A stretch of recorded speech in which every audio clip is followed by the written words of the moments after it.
Hello বন্ধুরা, আমি তুলছি গাদালি পাতা। এইগুলা কেউ গাদাল পাতা বলে, গন্ধ গাদালি।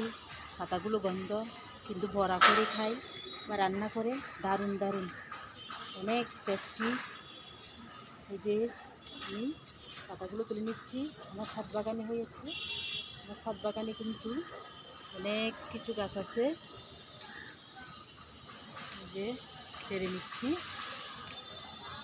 বড়া করে রান্না করে, যে শুটকি দিয়ে আমার চিংড়ি মাছ দিয়ে রান্না করে খাই, বড়া বানাই খাই, খুব টেস্টি। এই যে শিম গাছ হয়েছে, এটা শিম গাছ। দেখি শিম ধরে কিনা। খুব সুন্দর হয়েছে কিন্তু শিম গাছটা। এই যে পাতাগুলো পেরে নিচ্ছি। দেখো উপরে, দেখো কি সুন্দর হয়েছে। দেখো আমার দর্শকদেরকে দেখো, আমার বন্ধুদেরকে দেখো কি সুন্দর হয়েছে। আর গাদালি আর এই গাছটা শিম ধরবে,